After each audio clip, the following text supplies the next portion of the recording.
Welcome back, focused learners, to today's Explainer. We're going to be diving into a pretty massive analytical blind spot in global security, the deep structural relationship between gender inequality and national peace. We're going to analyze how high-level global policies that are designed to protect women actually play out on the ground in conflict zones. And we'll be using Nigeria as our primary case study to really anchor this analysis. Here's our analytical roadmap for the day. First, we'll establish the gender and security nexus. 2, we'll look at the United Nations security frameworks. 3, we'll examine the political representation gap. 4, we'll break down inequality as an insecurity driver. And finally, 5, we'll talk about bridging policy and reality.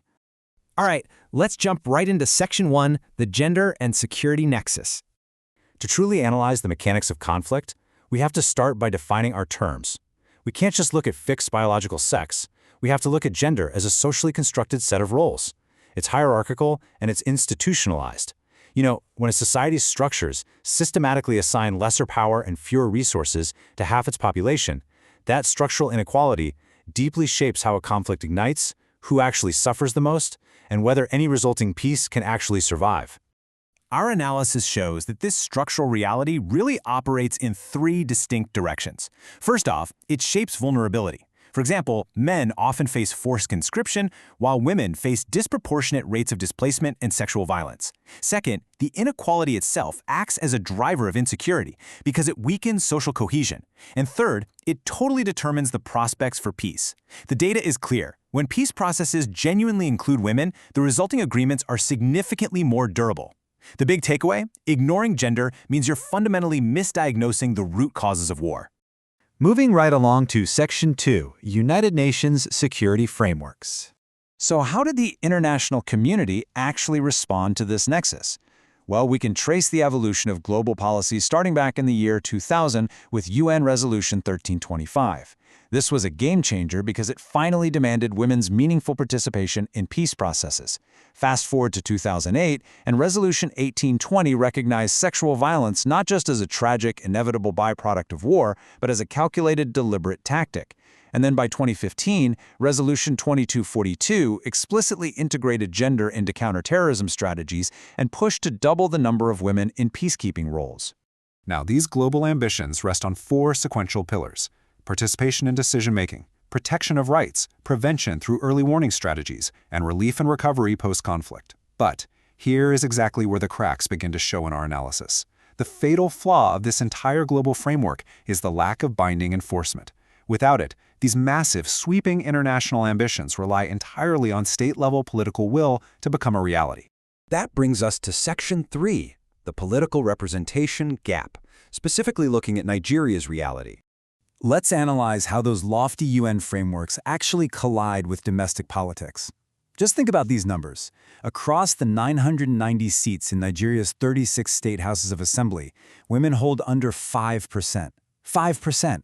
That leaves 95% of these critical decision-making seats entirely to men.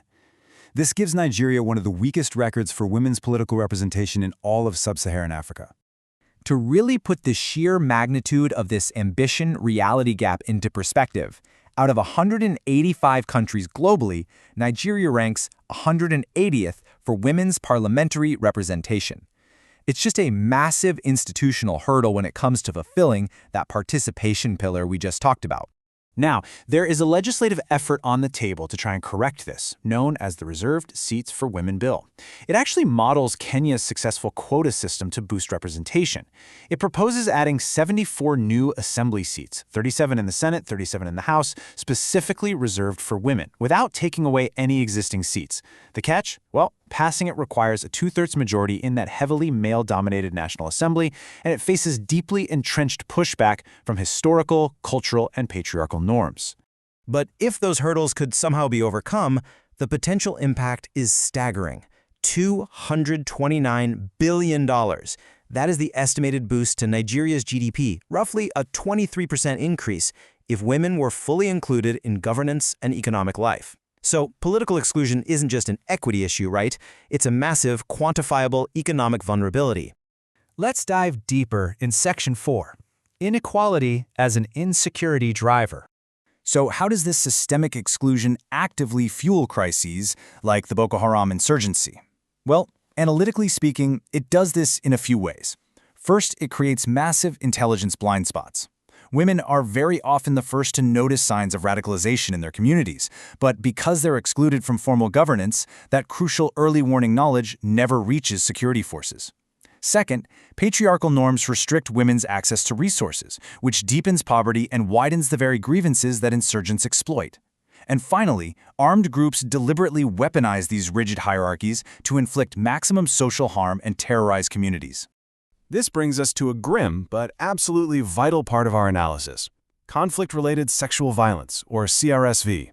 Insurgencies use CRSV not as some accidental byproduct of chaos, but as a calculated weapon.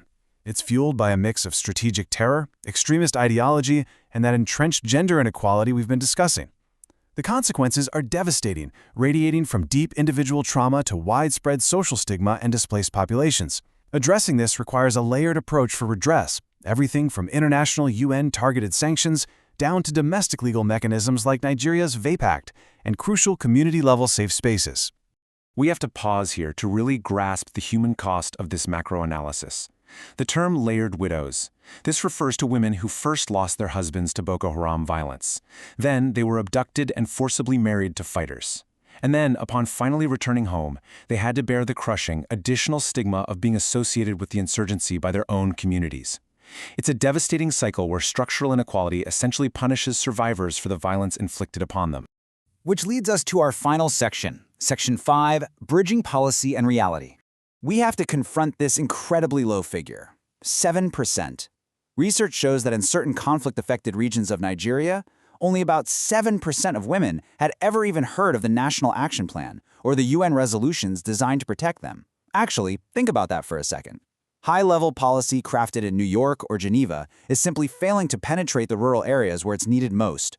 And this leaves us with a stark paradox at the heart of our analysis. On one side, you have the formal institutional mechanisms. They're legally legitimate, internationally accountable, and they have the funding. Yet, they really struggle to reach rural areas. On the other side, you have informal community-level efforts, like grassroots safe spaces or women in the Civilian Joint Task Force.